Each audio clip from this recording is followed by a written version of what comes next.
allí sentados muchos pecadores, que obran sin reflexionar y se contonean como emperadores y nunca quieren pensar.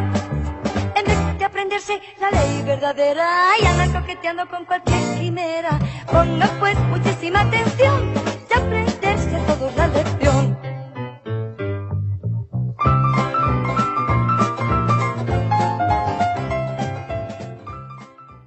Esto de acercarnos a la palabra de Dios tiene mucho de personal. Quiero decir que no todos tenemos las mismas sensibilidades, no todos tenemos los mismos criterios, no todos entendemos de la misma forma.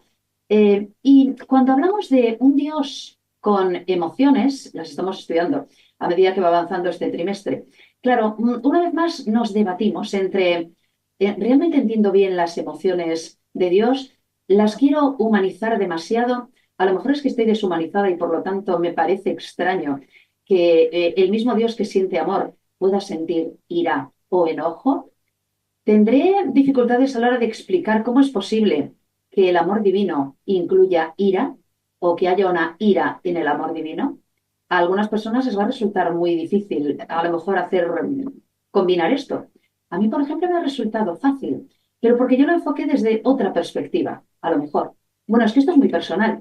Y aquí se trata de lanzar ideas, de buscar ideas, de compartir ideas y no necesariamente de decirte lo que tienes que pensar, sino que partiendo del texto bíblico puedas llegar a tus propias conclusiones, porque lo entenderemos o no, lo podremos de alguna manera desarrollar o no, cada una va a tener una percepción distinta, una previsión distinta también de lo que pueda pasar y de lo que puedas sentir. Es una forma de acercarnos a esto porque no es un tema fácil y es un tema que se ha debatido mucho, porque ya sabemos que solemos dibujar a Dios a nuestra imagen y no ser nosotros los que nos dibujemos a la suya. Fijaros, según el diccionario de la Real Academia Española de la Lengua, ira es un sentimiento de indignación que causa enojo, puede ser un apetito o deseo de venganza, puede ser una furia o violencia de los elementos de la naturaleza y puede ser una repetición de actos de saña, encono o venganza. Por eso tenemos que tener cuidado a la hora de decir de qué vamos a hablar, ¿no? ¿Podemos entender un sentimiento de indignación que causa enojo? ¿Podemos entender un apetito o deseo de venganza, entre otras cosas? Bueno, vamos a acercarnos a la escuela sabática Like y le empezamos a dar vueltas. Francisco, Juliana y sus padres llegaron felices a un restaurante a comer donas. Mientras veían el menú, notaron algo curioso en la mesa de al lado. Un padre llevaba 2 donas a uno de sus hijos, mientras el otro niño, al ver que su hermano tenía 2 donas, rompía en llanto. Francisco y Juliana fruncieron el ceño. ¡Eso es injusto! ¿Por qué le da 2 a uno y al otro nada? Papá, sospechando que había algo más en la historia, observó con atención. Cuando la otra familia terminó y se disponía a irse, se acercó al padre de los niños y le preguntó: Disculpe, pero noté algo y tengo curiosidad. ¿Por qué le dio 2 donas solo a uno de sus hijos? Al regresar a la mesa, explicó lo que había descubierto. El padre había comprado una dona para cada hijo, pero mientras uno de ellos fue al baño, el hermano se comió la dona de su hermano sin que nadie lo viera. El enojo del padre no era por maldad, sino porque quería enseñarle una lección. Al darle 2 donas al que no había cometido la falta, el padre estaba mostrando justicia, aunque desde afuera parecía algo diferente. ¿Saben que algo parecido pasa con la ira de Dios? Desde nuestra visión limitada, la ira de Dios puede ser algo difícil de entender. Pero cuando descubrimos la historia completa, entendemos que la ira de Dios surge directamente de su amor. Lección 5. La ira del amor divino. Si hiciéramos una encuesta titulada El amor de Dios versus la ira de Dios, preguntándole a la gente cuál de esas 2 expresiones bíblicas de Dios le gusta más, indudablemente el amor de Dios ganaría por amplio margen. Pero lo cierto es que ese versus no aplica en este caso.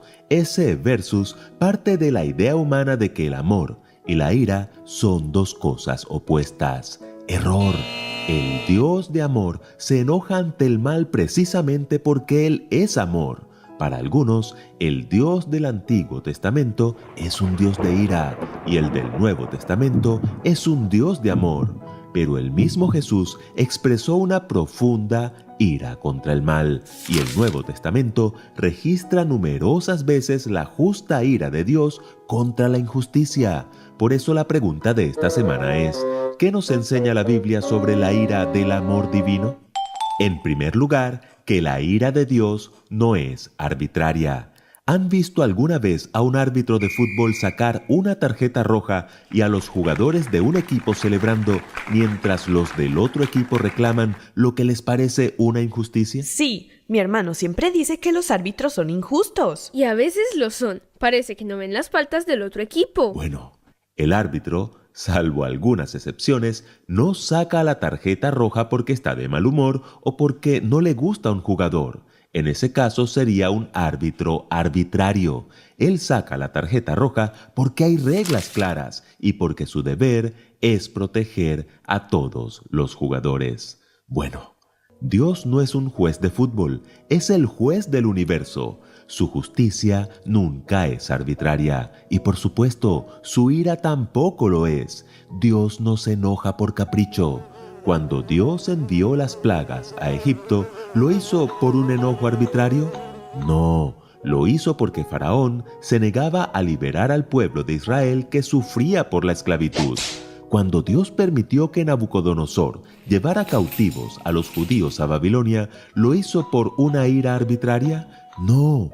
Segundo de Crónicas 36:16 dice que menospreciaban sus palabras, burlándose de sus profetas, hasta que subió la ira de Jehová contra su pueblo y no hubo ya remedio. Y como decíamos, esto no lo vemos solo en el Antiguo Testamento. Cuando Jesús volcó las mesas del templo, ¿lo hizo por un enojo arbitrario? No, lo hizo porque habían convertido el templo en una cueva de ladrones para aprovecharse de las viudas, los huérfanos y los pobres. Marcos dice que se enojó cuando los discípulos impedían que le llevaran a los niños y que cuando los fariseos esperaban que Jesús sanara a alguien para acusarlo de quebrantar el sábado, los miró con enojo, apenado por la dureza de sus corazones, y procedió a curar al hombre. ¿Lo notan? Jesús se enojaba, pero no como nosotros. La ira de Dios se revela desde el cielo contra toda impiedad e injusticia de los hombres que detienen con injusticia la verdad. Si lo pensamos bien, la ira de Dios no es contra las personas, sino contra el pecado, porque el pecado le hace daño tanto al que comete el pecado como al que sufre las consecuencias del pecado. En segundo lugar, que es lento para la ira. Si el tiempo que tardas en enojarte fuera proporcional al largo de tu nariz, ¿qué tan narigudo serías? Yo tardo en enojarme, así que tendría una nariz larga. Yo la tendría un poco más cortita. Bueno, curiosamente la frase hebrea traducida como tardo para enojarse o longánime podría traducirse literalmente como largo de nariz. En el idioma hebreo, la ira estaba asociada metafóricamente con la nariz y la longitud de ésta representaba el tiempo que tardaba uno en enojarse. Por lo tanto, las referencias a Dios como narigudo buscan transmitir la idea de que es paciente y lento para irarse. Dios mismo se presentó así ante Moisés. Jehová, Jehová, fuerte, misericordioso y piadoso, tardo para la ira y grande en misericordia y verdad. Y Dios sí que fue tardo en enojarse con los israelitas. El Salmo 78 muestra lo que algunos eruditos llaman el ciclo de la rebelión. El pueblo se rebelaba contra Dios, llegando a veces a hacer cosas tan atroces como el sacrificio de niños. Dios, en su enojo, apartaba la protección que tenía sobre ellos. El pueblo era oprimido por sus enemigos. Ellos clamaban a Dios por liberación. Dios apartaba su ira y los liberaba, y entonces el pueblo volvía a rebelarse contra Dios. ¿Saben cuántas veces ocurre eso en el Antiguo Testamento? Muchas, y no importa lo que ellos hicieran. Siempre que buscaban a Dios de corazón, el Señor apartaba su ira. De hecho, Dios es tan lento para la ira que era algo que le molestaba al profeta Jonás. Dios lo envió a pregonar sus juicios contra la gran ciudad de Nínive. Jonás intentó huir a Tarsis. Dios no lo dejó. Su desobediencia lo condujo a ser arrojado al mar, tragado por un pez y vomitado en tierra. Finalmente, Jonás fue a Nínive a predicarle a los ninivitas que Dios los destruiría en 40 días. Pero los ninivitas se arrepintieron, clamaron a Dios y se convirtieron. ¿Qué hizo Dios? Apartó su ira y los perdonó. ¿Cómo reaccionó Jonás? Le reclamó a Dios. Por eso me apresuré a huir a Tarsis, porque sabía yo que tú eres Dios clemente y piadoso, tardo en enojarte y de grande misericordia. ¿Lo notan? Dios es de nariz larga, es paciente, porque su deseo no es destruirnos, sino salvarnos. Y en tercer lugar, que un día no habrá más necesidad de la ira de Dios. ¿Han pensado en cosas que solo existen porque dependen de otra? Sí, como la sombra. No hay sombra si no hay luz. O el humo, que no existe si no hay fuego. Exacto. La sombra desaparece si quitas la luz y el humo deja de existir si apagas el fuego. Bueno, algo parecido ocurre con la ira de Dios. Su existencia depende de la presencia del pecado. Cuando el pecado sea erradicado, la ira de Dios automáticamente dejará de existir, porque ya no habrá mal que enfrentar ni injusticia que corregir. Pedro escribió: esperamos, según su promesa, cielos nuevos y tierra nueva, en los cuales mora la justicia. ¿Lo notan? En el cielo no habrá injusticia, y si no hay injusticia, no hay ira de Dios. ¿Recuerdan la historia del padre que le dio 2 donas a uno de sus hijos? Desde afuera parecía injusto, pero cuando conocimos la historia completa, entendimos que su enojo no era arbitrario, sino una reacción justa para corregir el mal. Así también es la ira de Dios. Hoy aprendimos que su ira nunca es caprichosa, que Él es lento para enojarse porque su mayor deseo es salvarnos, y que un día, cuando el pecado sea erradicado, su ira desaparecerá porque ya no habrá mal que combatir. Pero oigan bien, no usemos la ira de Dios como excusa para ser vengativos o impacientes, sino como un llamado a reflejar su carácter. El apóstol Santiago nos llama a ser de nariz larga, es decir, tardos para la ira tal como lo es Dios. Por esto, mis amados hermanos, todo hombre sea pronto para oír, tardo para hablar, tardo para irarse, porque la ira del hombre no obra la justicia de Dios.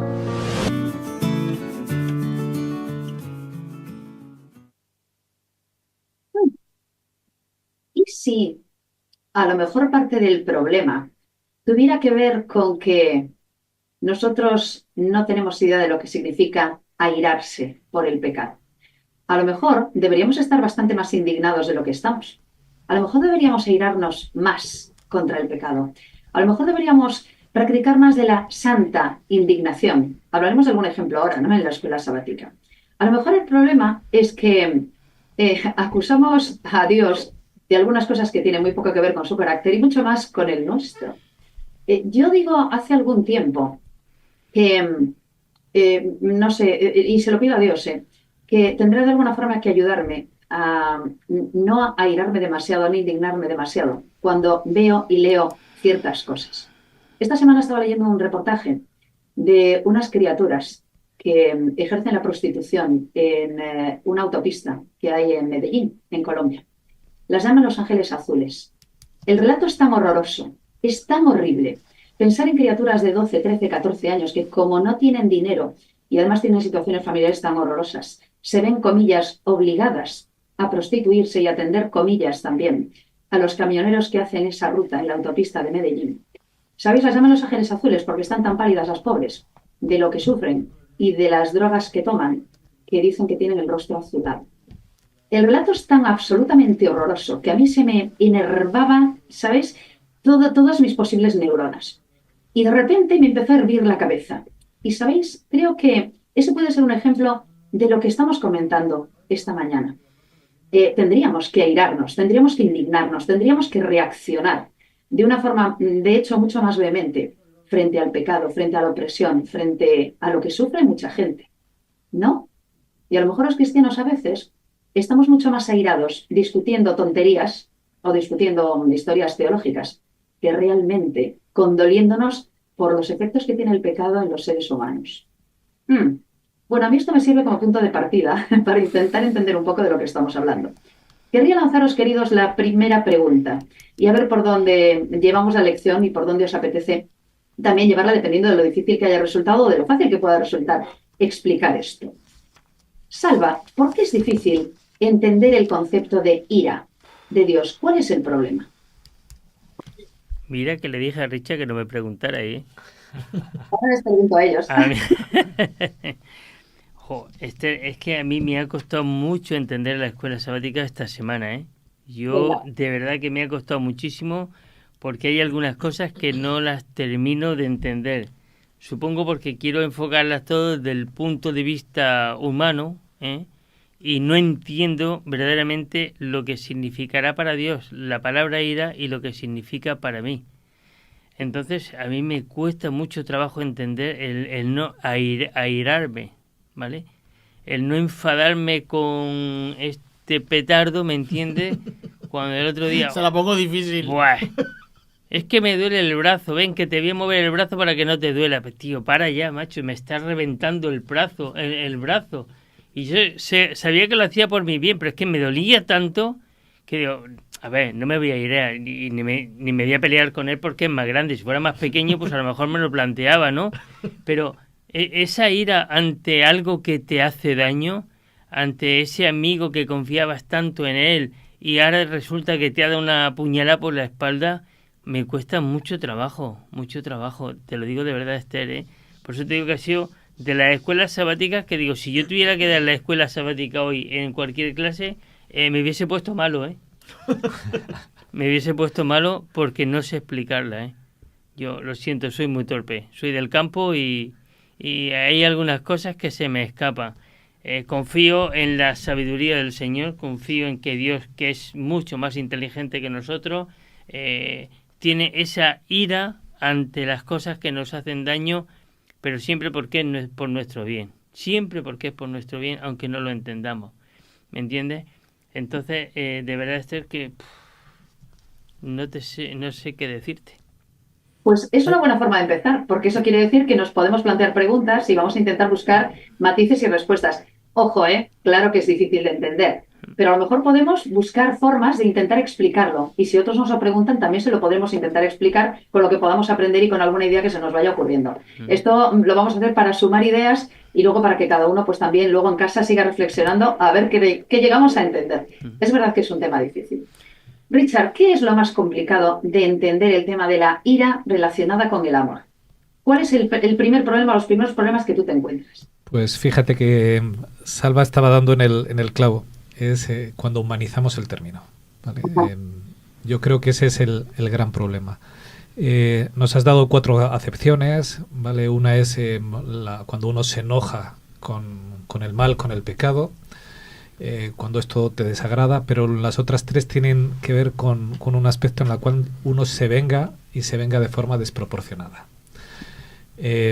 O por ejemplo cuando la naturaleza, nos hablabas eventos de la naturaleza, que parece que se está devolviendo la naturaleza todo el mal generado contra ella de forma desproporcionada. Nosotros cuando aplicamos el término no utilizamos el concepto semántico, o sea, no decimos qué parte queremos hacer, sino el concepto más normal cuando alguien aplica la ira es la desproporción. Por eso nos cuesta mucho. Yo cuando estudiaba, me ha pasado como a ti, Salva, cuando estudiaba la escuela sabática, me cuesta entender el término ira porque mi cabeza humana lo que me habla es de desproporción. Y mi Dios no es desproporcionado. Mi Dios es un Dios de amor.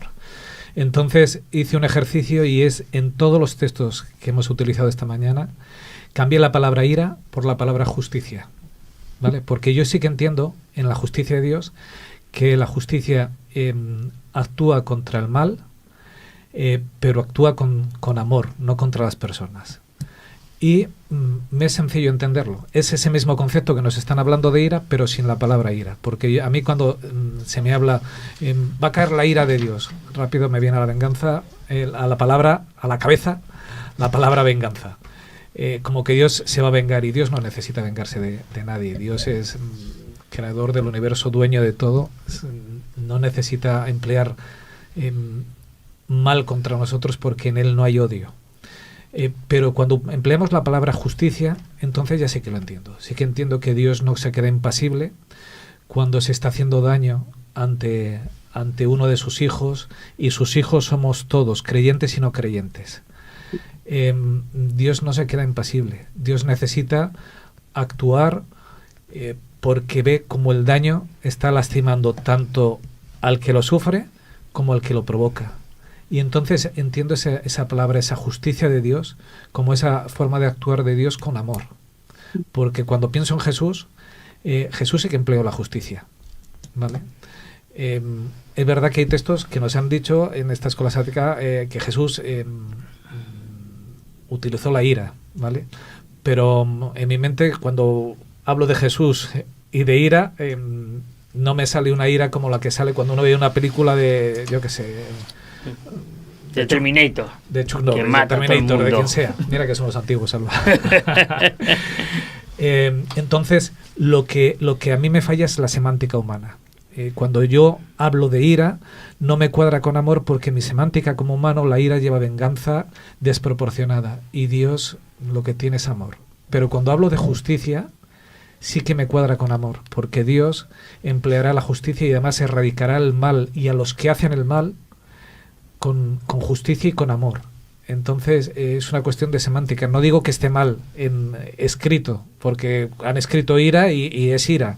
Es mi forma de entenderlo, la de Richard, única, que cuando hablo de ira, mi ira es con venganza desproporcionada. Cuando llega, pues eso, lo que está haciendo ahora mismo, por ejemplo, Israel con los palestinos, eso es ira, es una venganza desproporcionada.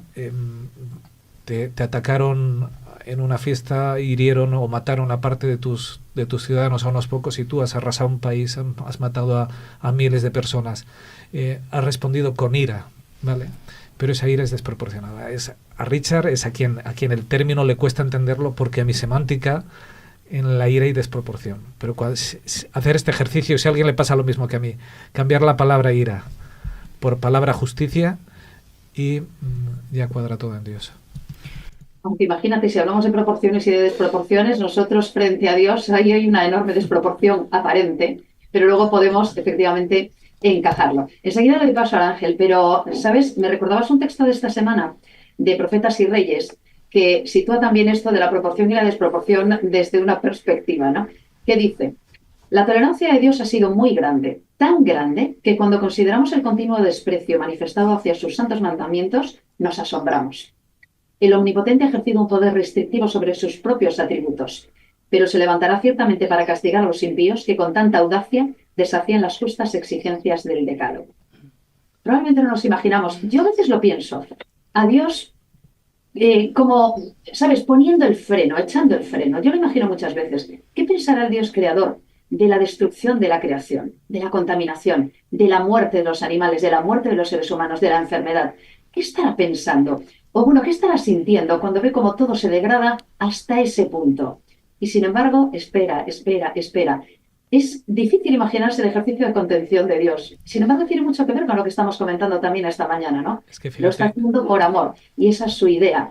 Y llegará el momento en el que efectivamente esa ira se manifieste. Aunque hubo momentos en la historia en los que la ira se manifestó. Diluvio, etcétera. Y ahora repasaremos algún detalle. El texto bíblico dice que vamos con el Ángel. El texto bíblico dice que es tardo para la ira y grande misericordia. Dios Así podría es. decir, pego el frenazo ya. Pero claro, pegar el frenazo ya supone cuántas personas inocentes o que pueden arrepentirse perderían la oportunidad. Cuántas personas por las que Jesús murió en la cruz no serían salvas. Porque es grande misericordia y tardo para la ira. Porque nos ama. Llegará el momento en que, cuando haya una decisión definitiva de todo el mundo, en que Dios va a actuar. Con amor para los redimidos y con amor también hacia los que se van a perder. Y Dios dirá: hasta aquí hemos llegado, ya no hay solución, es hora de que intervenga. Pero mientras no llega ese momento, su misericordia y su tardanza para la ira, o sea, para hacer la justicia, es parte de su carácter, porque nos ama, porque es que no puede hacer otra cosa. Él es amor. Enseguida iremos a unas cuantas historias bíblicas a las que poder sacar partido hablando de esto y dando vueltas al respecto de esto. Ahora, Ángel, ¿qué es lo más difícil? ¿Qué es lo que te resultó difícil, lo comentabas al principio, de la lección de esta semana? Este tema para mí es muy difícil porque siempre le he huido. Yo, y en mi vida personal, y en lo que he aprendido de leer la Biblia y todo esto, cada vez que tocamos ese tema, yo le he huido. ¿Por qué le he huido?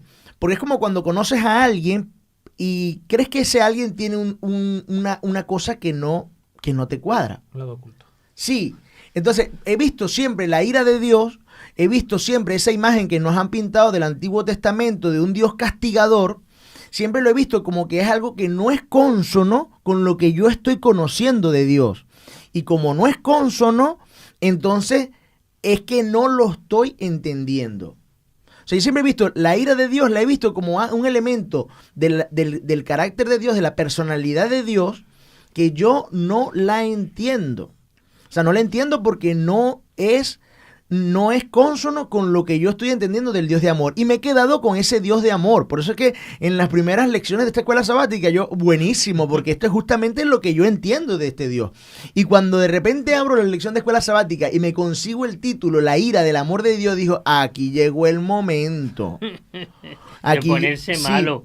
Claro. Aquí llegó el momento, un momento que yo no quería. O sea, yo no quería caer en el punto, ¿por qué no quiero? Entonces dije, cuando empecé a leer la lección de escuela sabática, dije, creo que es necesario poner mi mente en blanco totalmente, desconocer el concepto de ira para poder entenderlo, porque es que, como dice Richard, y como lo dijiste tú, es difícil entender la ira cuando piensas que es la misma ira que tú conoces desde pequeñito, que es la misma ira que tú conoces de venganza, que es la misma ira de explosiva, que no se piensa lo que se hace y se ejecuta basado en esa emoción. Entonces dije, no, creo que es necesario poner la mente en blanco. Primer punto para hacer muy difícil entonces la lección. Tener que poner la mente en blanco y borrar todos los prejuicios para poder entender qué es la ira de Dios. Entonces por ahí arranca muy, pero muy difícil para mí el quitar ese concepto. Tan difícil que cuando me tenía destellos de entender, 2 minutos después ya no estaba entendiendo y decía, epa, ya va, ¿cómo fue que lo entendí? ¿Cómo fue que lo entendí? O sea, entonces, explicar esto, vamos a intentar entenderlo, ¿no? Porque cuando nos acercamos, por ejemplo, al Salmo 78, que es la primera idea que nos da la lección, nos recuerda las múltiples rebeliones del pueblo de Israel. Rebeliones a veces absolutamente horribles, horrorosas. Recordemos que hubo algún momento en el que incluso tuvo que haber un diluvio para hacer limpieza, porque aquello había traspasado ya los límites explicables de lo que es la maldad, ¿no? Esta situación ya se vivió una vez en la historia y llegaremos al final y se vivirá una situación parecida, que estamos de camino ya, evidentemente. El mundo está lleno de cosas horribles. ¿Sabéis qué yo pensaba? Y decidme cómo entendéis vosotros el Salmo 78 y la respuesta de Dios a las rebeliones de Israel. A mí siempre me resultó, y me está resultando cada vez más difícil entender la paciencia de Dios que la ira de Dios. ¿Sabéis? Yo soy una persona muy impaciente, muy impaciente. Entonces yo soy de las que se airaría, por ejemplo, ¿no? Estoy pensando otra vez en Los Ángeles Azules, y resulta que, no sé, compraría un látigo eléctrico y me iría a ese lugar y empezaría a latigazos para intentar solucionar esto, para intentar salvar, ¿no?, a esas chiquillas. Si me dejo llevar por mis primeras sensaciones, y lo haría todo lo antes que pudiera, ¿no? Me cuesta, eléctrico. Y me costaría entender, espera, que todavía tiene que pasar alguna cosa. Espera que todavía tiene que haber un tiempo para que incluso alguno de ellos o de ellas se pueda arrepentir. Y tú dices, claro, pero es que están sufriendo, pero es que lo están pasando mal. Es que tengo el látigo preparado. Y sin embargo, espera, tranquila, todavía hay tiempo para. Bueno, ¿cómo entendemos esto? ¿De qué forma podemos enlazar esa idea que se tiene del Dios del Antiguo Testamento, el Dios que se iraba, el Dios de la guerra, el Dios que, si te equivocabas, abría la tierra y se te tragaba? ¿Recordáis algún caso, ¿no?, en el que ocurrió eso? Etcétera. Bueno, ¿cómo podemos explicarlo? ¿Cómo lo entendemos? Bueno, yo entonces, a raíz de lo que te comenté anteriormente, dije, bueno, listo, yo voy a poner mente en blanco y vamos a usar los datos que tenemos hasta ahora. Datos que tenemos hasta ahora. Empezamos la lección de escuela sabática hablando del amor de Dios y luego hablamos de un Dios emocional, ¿sí? Un Dios que tiene emociones. Entonces dije, bueno, este es el dato que tengo. Tengo un Dios que verdaderamente es de amor, así que la ira tiene que ir relacionada con ese tema de amor. Ese tema de amor. Cuando lees a lo largo de la Biblia y lees a lo largo de ese Antiguo Testamento, que muchas veces hemos tenido la falsa concepción de un Dios castigador, ves un Dios misericordioso. Ves un Dios misericordioso. Pero ¿cómo tiene misericordia un Dios que tiene ira? ¿Cómo tiene misericordia un Dios que tiene ira? Y ahora cuando tú empiezas a entender la ira como una emoción de indignación, empieza a cobrar sentido, porque dices, ¿cómo no indignarse con el pecado? ¿Cómo no indignarse con lo que está viviendo su creación?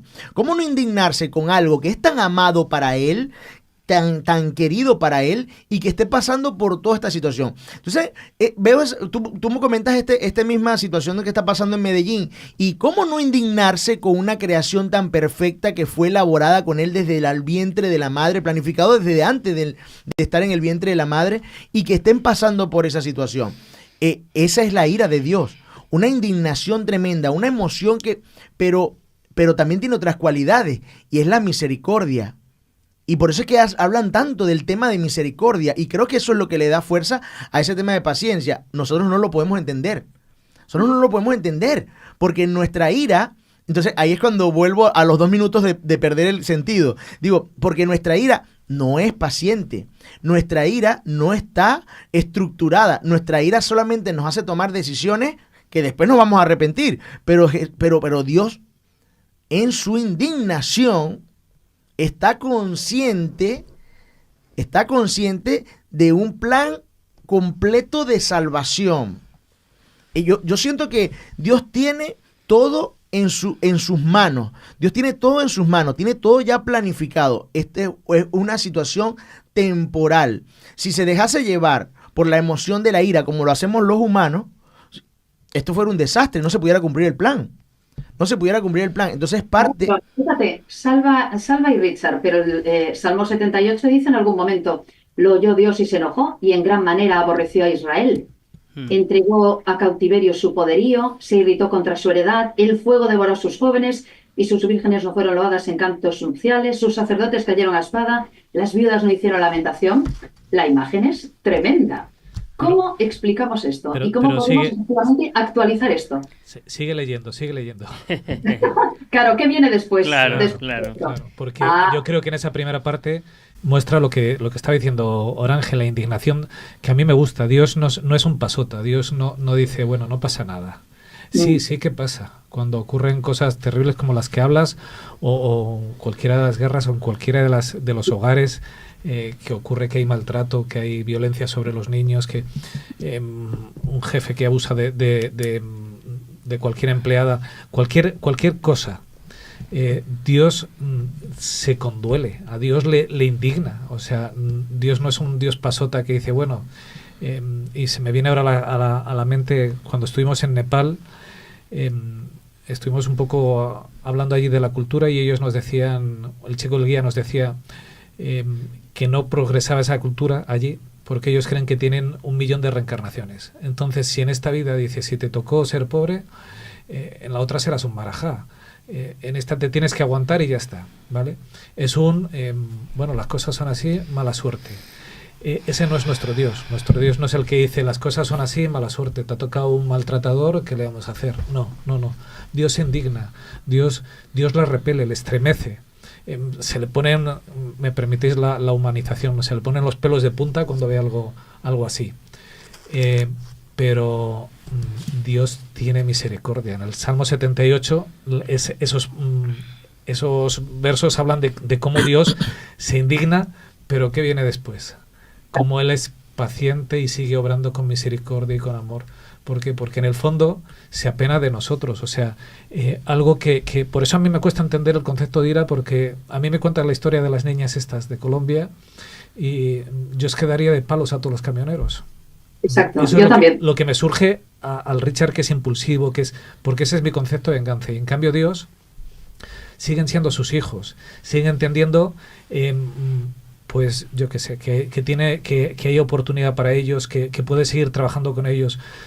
Lo que yo no veo, lo que yo haría, que es punto, o sea, te estás aprovechando de unas pobres criaturas, o sea, es que lo que mereces es que te destrocen. Dios, que es misericordioso y compasivo, quiere trabajar con las niñas y quiere trabajar con los camioneros. A mí me falta esa misericordia, me falta esa paciencia, me falta esa visión que Dios tiene, en la que todos son hijos, ve oportunidades, por eso Él es quien controla todo en nuestra vida. Pero Dios no es pasota, que eso es lo que a mí me gusta. Dios no dice, bueno, no pasó nada, hay que entender las situaciones. No, aquí no hay que entender las situaciones.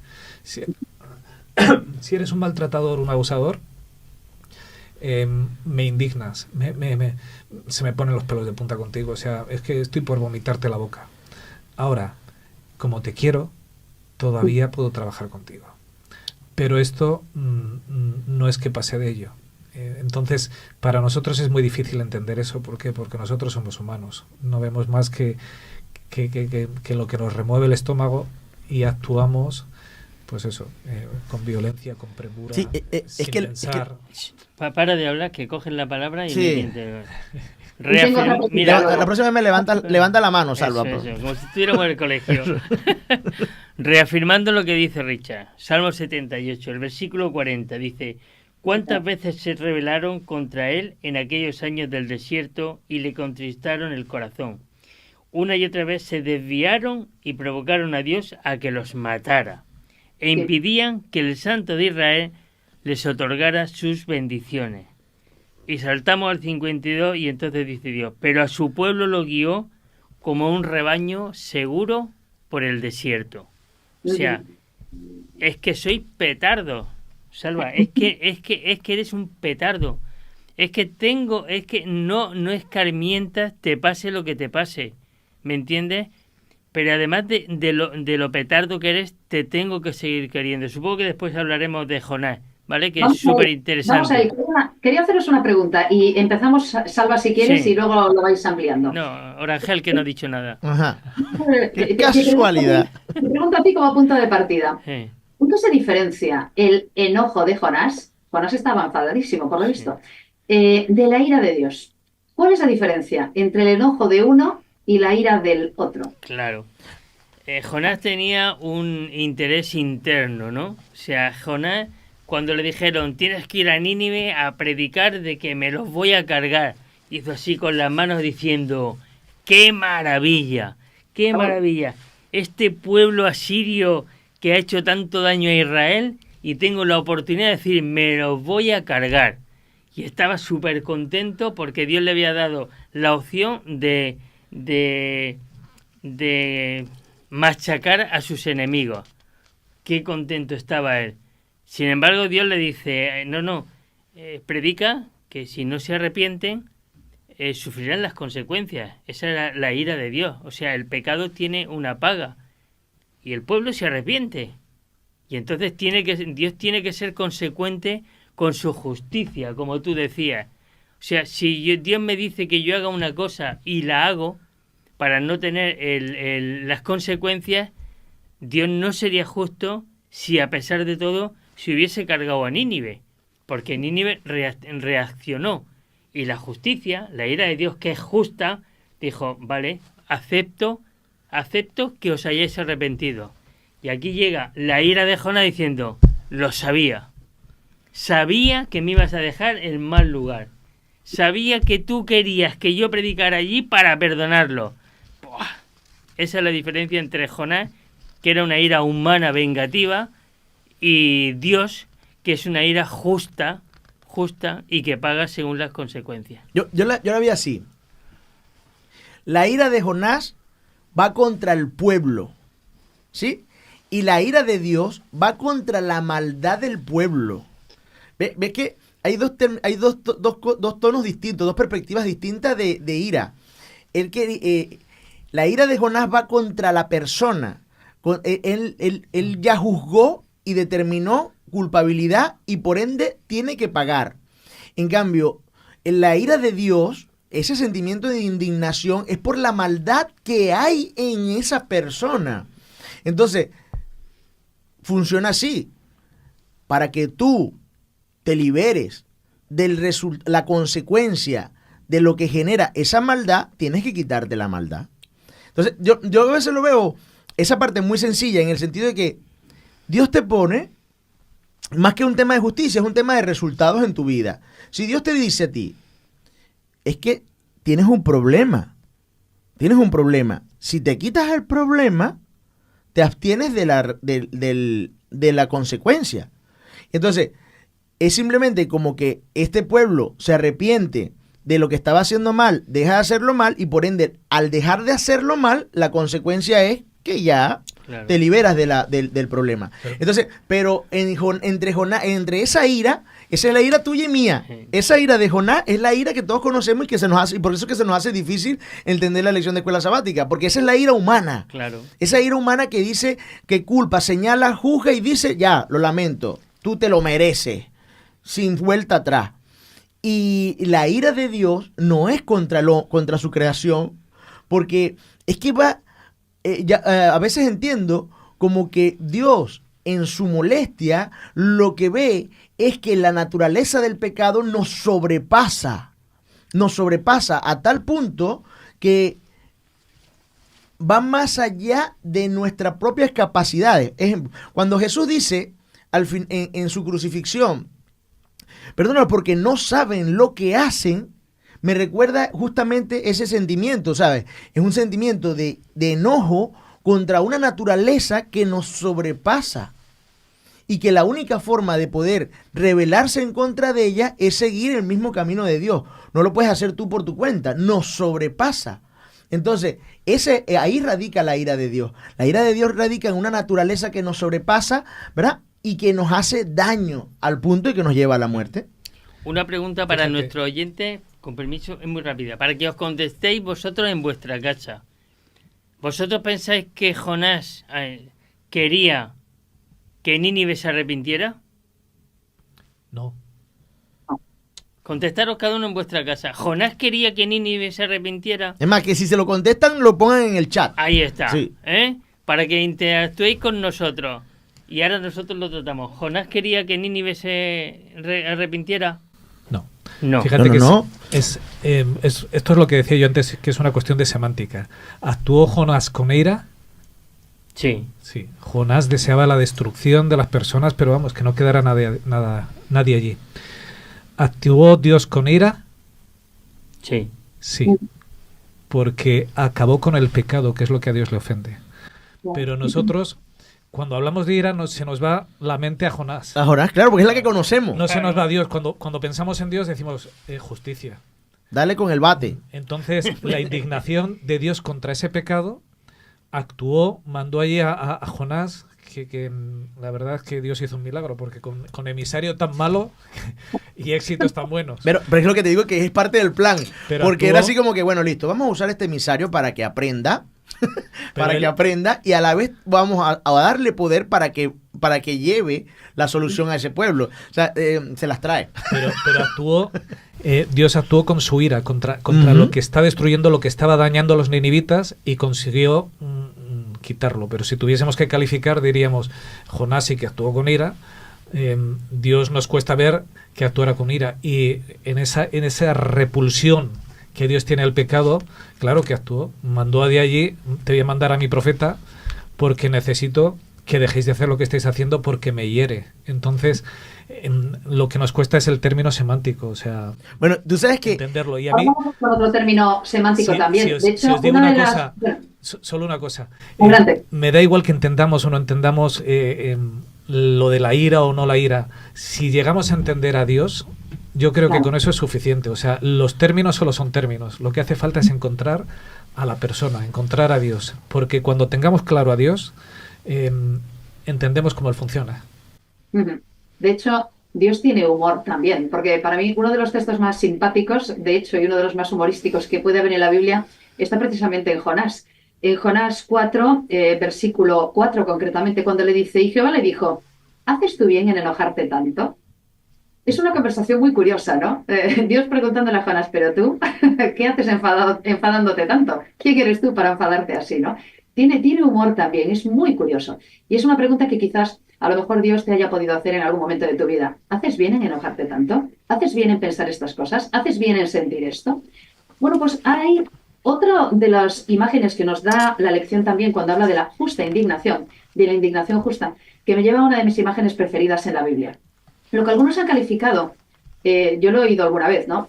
Como el único momento en el que Jesús aparentemente se enfadó y cogió aquellos cordajes y se puso a tirarlo todo. Para mí siempre ha sido una imagen fascinante. De hecho, me encanta. Y me gusta mucho cómo habla Elena White de ese momento en el que, recordamos, pues en el templo se había convertido, lo decía el propio Jesús, en una cueva de ladrones. Se estaban aprovechando de la gente pobre. Estaban robando claramente a sus convecinos, a todos aquellos que iban a hacer sus sacrificios al templo, y se había convertido aquello en un negocio de usura y de abuso que era realmente intolerable. Jesús llega, ve esa imagen, se indigna con santa indignación y dice, se acabó. Y coge unas cuerdas, tira todas las mesas. Y de hecho, el espíritu de profecía lo explica de una forma muy peculiar. Dice que en realidad probablemente le hizo falta dar 2 o 3 pasadas con los cordajes, porque cuando todo el mundo vio la situación y le vio su semblante, escuchó su voz y se dio cuenta de lo que estaba ocurriendo, realmente fueron ellos quienes se fueron. Realmente decidieron que frente a esa dignidad y frente a lo que estaba ocurriendo, ellos allí no debían estar. Y huyeron, escaparon, incluso muchas de las personas que estaban allí lo hicieron. Y al parecer solo se quedaron aquellos que realmente iban con espíritu de bondad y con espíritu de adoración a adorar al templo, y fueron los que se quedaron a esperar lo que iba a ocurrir después. Es una idea muy, muy interesante, pero ¿cómo repasáis vosotros lo que significa la idea de la santa indignación? Y de qué manera podemos evidentemente contrastarlo con a lo mejor alguna indignación que no es tan santa. ¿Cómo podríamos explicar esto? ¿Cuál es la reacción correcta? Yo veo este pasaje de la Biblia y fácilmente, fácilmente yo pudiera pensar, hacer una empatía con ese sentimiento que Jesús tenía en ese momento y te pregunto y comentadme, ¿es una imagen, comillas, violenta?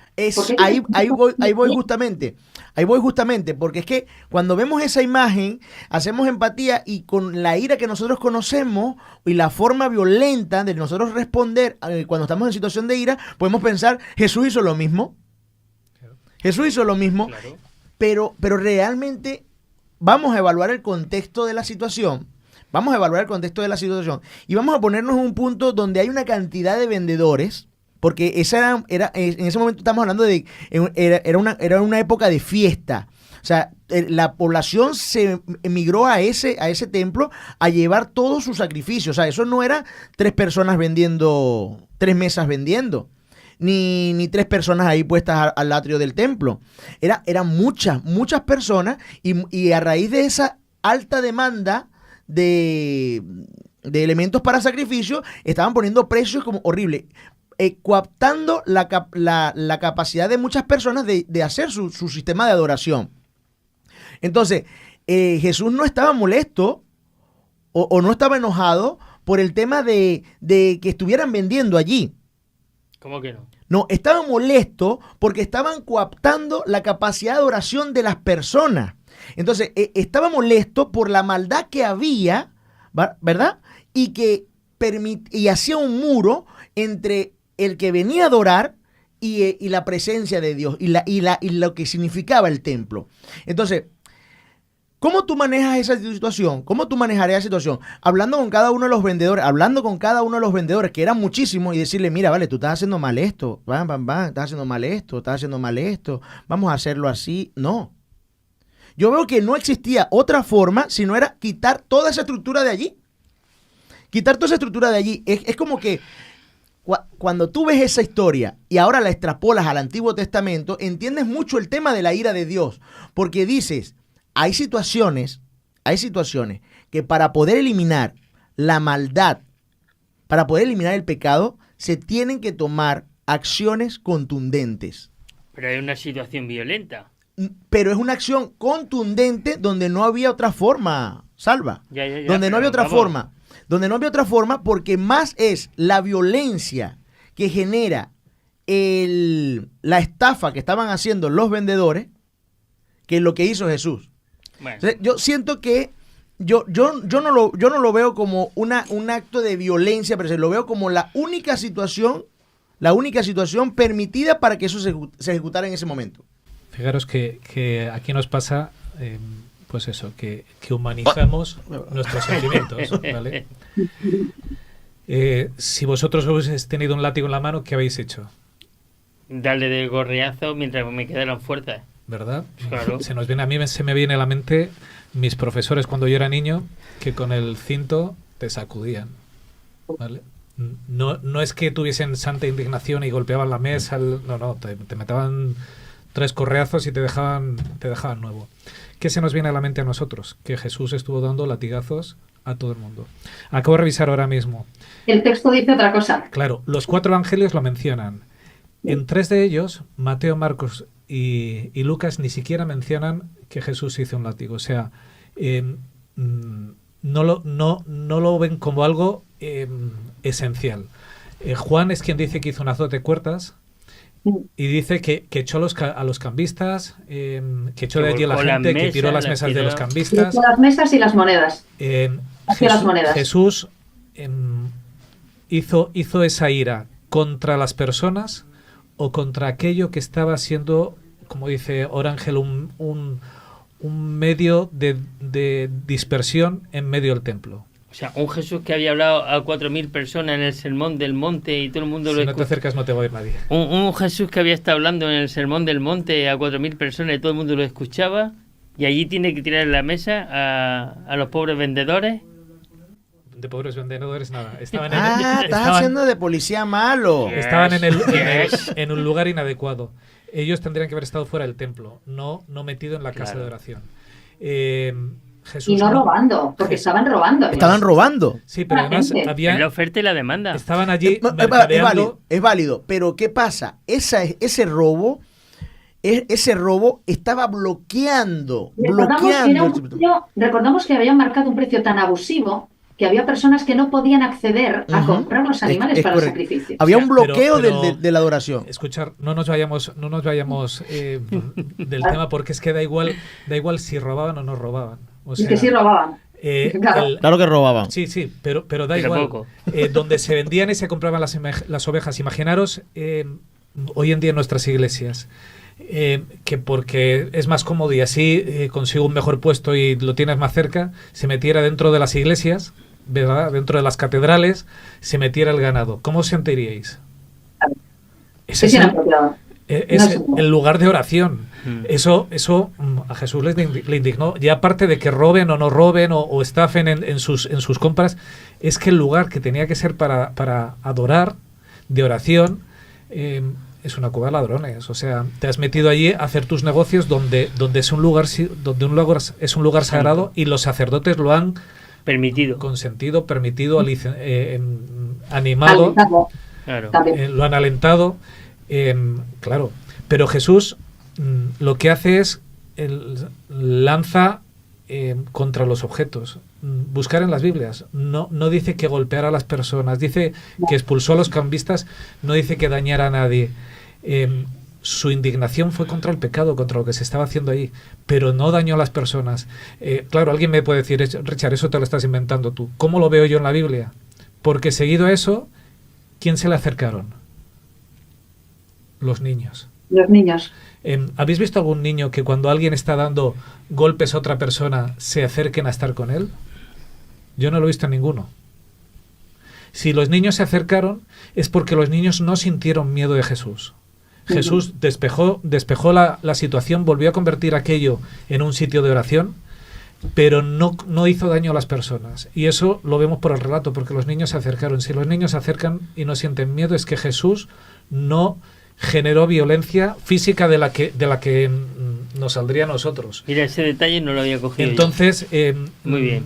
Por eso es que tienes que ver la iglesia en casa. Claro. Siempre agarras detalles que te... El problema está cuando metemos al texto Claro, como entendemos que Jesús se Como ha nos ido, lo imaginamos nosotros. le claro. metemos mis sentimientos, mis sensaciones y empezamos a dar latigazos a todo el mundo Pues, y a siguiendo tu generar línea. heridas. Siguiendo tu línea, Richard, otra idea. Otra idea, porque también podemos pasar por el tamiz humano el complicado asunto de la venganza.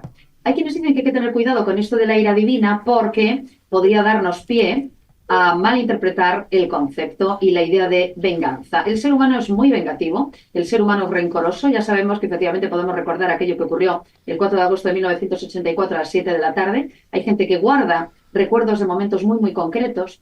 Y resulta que hay un texto de Deuteronomio 32-35 que dice, está hablando Dios, mía es la venganza y la retribución, a su tiempo su pie resbalará, porque el día de su aflicción está cerca. No, y los que les está preparando se apresura. Mía es la venganza, dice él. Sin embargo, muchos seres humanos creen que la venganza es suya. Es decir, que nosotros, si tenemos derecho a, comillas, airarnos, o tenemos derecho, ¿no?, a sentir santa indignación, también tenemos derecho a que la venganza corra por nuestra mano. ¿De qué forma podemos clarificar la cuestión de la venganza? Por cierto, venganza, Dios es vengativo. Porque eso a lo mejor también tenemos que, ¿no?, explicarlo bien. Es que la venganza es una palabra muy fea. ¿Qué hacemos? Si piensas en un Dios vengativo, seguimos colocando nuestras predisposiciones, nuestras ideas preconcebidas en la imagen de Dios. Seguimos colocando la imagen preconcebida en la imagen de Dios, porque Dios no puede ser un Dios de amor y un Dios de venganza. No puede. Entonces habría que entender a qué se refiere en el hecho de que de Él es la venganza. Es decir, a mí me pasó una situación muy particular con una amiga que bajo una situación de injusticia, toda la cuestión, sale de su trabajo y ella estaba muy molesta, muy molesta. Y yo le dije, mira, voy a hacer esto legal, voy a hacer esto, voy a hacer lo otro. Y yo le dije, mira, yo lo veo así. Tú y yo somos cristianos, le dije. Y le dije, yo creo aquí que lo que tú estás necesitando es simplemente venganza. Eso es lo que tú estás pidiendo en este momento. Tú quieres que esa persona sufra. Pero nosotros como cristianos, me avalé en este versículo y dije, la conducta la debe tomar Dios. O sea, la confianza debe ser en Dios y Dios se encargará de tener la conducta que tengan que tener. Pero cuando yo me refería a eso, no me refería a que Dios va a cobrar venganza y la va a poner a sufrir a esa gente. Es que simplemente va a correr la corriente en el sentido de que el que hace mal, el que su naturaleza es el pecado, termina en muerte. ¿Sí? A juro. O sea, eso es así.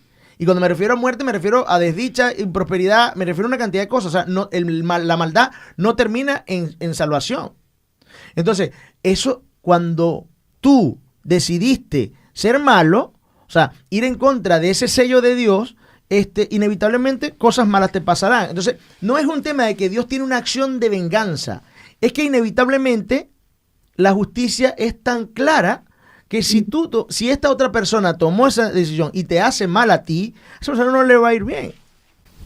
¿Qué os parece? Yo el texto lo entiendo. Vamos a ver. ¿Quién es quien desea vengarse? El que se ofendió. El ser humano. Claro. ¿Verdad? ¿Os han hecho daño alguna vez? Sí. Claro. Sí, ¿verdad? A mí me han hecho mucho daño. Y lo que me surge es, yo me vengaría. Pero, ¿qué hago? ¿Se lo dejo en manos de Dios? Porque Él es justo. Porque yo soy injusto, además. Porque Él obrará con justicia y que Dios decida, porque yo tampoco soy justo. Entonces, cuando el texto bíblico, Dios dice, mía es la venganza, no es que Dios necesite vengarse. O que Él se va a vengar. Lo que nos está diciendo es, si tú te quieres vengar, déjamelo a mí. Porque yo soy el que al final va a hacer justicia. Déjame que tu venganza sea yo quien la ejecute, porque yo voy a obrar con justicia. No porque Dios necesite vengarse, sino porque nosotros le depositemos en Él nuestro deseo de venganza, que eso es lo que Él desea. Que yo no ejecute esa venganza, sino que crea en su justicia para que sea Él el que maneje esa venganza mía. No sé si me hago entender, ¿verdad? Sí. Ujú. Además, muchas veces nosotros que somos los que nos vengamos, después lo sufrimos. Nuestras venganzas son injustas. Son injustas totalmente. Porque yo soy injusto. ¿Cómo si yo soy injusto? Vas a ser justo. Voy a intentar ser justo. Mira, yo me acordaba de lo de la ley del talión, que Dios tiene que decirle, no, o sea, hasta aquí. Poner límites. Porque si a mí Orangel me ha hecho una faena, yo te lo voy a multiplicar por 10 si puedo. Si Claro. puedo. Entonces ya no soy justo. Mi venganza se está sobrepasando a lo que él me ha hecho. Porque soy un pobre desgraciado ser humano. Pero si tu venganza se la dejas en manos de Dios para que Él ejecute justicia, tú has descansado. Claro. Le acabas de decir justo el clavo. Tú has descansado. Claro. Tú tienes paz y Dios va a obrar con justicia. Entonces, y ojalá que nuestros enemigos obtengan paz y justicia de parte de Dios, porque ojalá que en el cielo podamos estar con nuestros enemigos. Eso es mi oración diaria, os lo digo de verdad. Porque al final, si yo obro mi venganza, lo que creo es división, separación. De la otra forma, cuando Dios dice, dame a mí tu deseo de venganza, yo obtengo paz, la otra persona puede también obtener paz y podemos estar los dos reposando en Cristo, que es quien nos une. Entonces... Para todos los que nos oyen, esto es muy bonito lo que estamos diciendo hasta que no te pasa en tu propia carne. Cuando te pasa en tu propia carne ya las cosas son diferentes, ¿me entiendes? Pero para todos aquellos que nos escucháis, confiad en Dios. De verdad. La paz que vais a tener cada uno por no vengaros humanamente, no lo sabremos hasta que nosotros lo veamos en nuestra propia vida. Es correcto. Eso es así. Lo podéis entender, ¿estás de acuerdo? O si estás pasando una situación muy difícil ahora, decir, Salva, muy bonitas las palabras, pero no me creo nada. Te lo acepto, no te lo creas, pero pruébalo. Pero sabes que la aplicación de eso implica dos cosas. Uno, confiar en Dios, ¿verdad? De que Él hará justicia. Eso de que se va a vengar por mí, realmente es que Él haga justicia. Y lo otro es no esperar la justicia. Porque cuando tú le confías en Dios, vamos a ver, Salva me hace algo malo, ¿sí? Y entonces yo digo, bueno, Dios, yo confío. ¿Te das cuenta cómo nos queremos, verdad? Sí. Ya gente se está entendiendo, estos sí se siguen haciendo cosas malas. Bueno, el caso es que Salva me hace algo malo. Y yo digo, bueno, yo confío en Dios, en la justicia de Dios. Pero sigo viendo a Salva hasta que Dios le haga algo malo. Sí, entonces no hay paz. No hay paz. Tenemos que ir concluyendo ya porque están con el momento infantil. Concluir justo en esa línea que habéis empezado. Y con una idea. El momento infantil y Salva tiene que bajar. Es verdad. Muy bonita y muy constructiva. La encuentro en The Science of the Times. Es una idea de Elena White. A ver qué os parece. Difícilmente hay dos personas cuyas experiencias sean iguales en todos los aspectos. Las pruebas de uno pueden no ser las pruebas de otro. Y nuestros corazones deben estar siempre abiertos a la simpatía bondadosa, encendidos con el amor divino que Jesús manifestó por todos sus hermanos. Jesús sabía cómo inspirar esperanza y valor, porque conocía los motivos exactos y las pruebas peculiares de cada mente. Reprendía con ternura y amaba con amor divino a los que reprendía. Jesús no podía equivocarse, pero el juicio humano es erróneo y puede equivocarse. Al hilo de lo que comentaba antes también Richard, es verdad, somos injustos, entre otras cosas, porque desconocemos buena parte de la información. Nosotros hacemos juicios injustos porque no sabemos toda la verdad. Jesús sí la sabía. Y él dice al final, dice Elena White, nuestro Dios es clemente, compasivo y misericordioso. Conoce nuestras debilidades y necesidades y aliviará nuestras flaquezas si confiamos en él. Que es una idea, creo que muy bonita para recoger todo lo que estamos comentando. Él nos conoce. Sabe además los que somos de gatillo fácil. Sabe los que tenemos además facilidad para airarnos. Pero también dijo, airaos, pero no pequéis. Si te airas, si sientes tanta indignación, que sepas que estás en derecho de hacerlo. Y es verdad que tenemos que airarnos y que tenemos que indignarnos cuando hay injusticia, cuando hay opresión, cuando otras personas están sufriendo. Pero a partir de ahí, ¿cómo puedes aplicar lo que la Biblia nos explica? Ira y amor e ira. Pues si esto lo manifiestas en tu vida, lo experimentas también en tu vida e intentas aplicarlo, entenderás mucho mejor a tu Padre, a nuestro Padre Celestial. Así que trabajemos también esta idea, tenemos que seguir pensando en ella, ira, amor, ira, y de esta manera pues aprenderemos también a conocer un poco más al Padre. Compañeros, tenemos que bajar ya a la capilla. Se ha iniciado el sermón. Gracias por esta escuela de Biblia y luego nos reuniremos para una brevísima zona mixta. Hasta ahora. Gracias.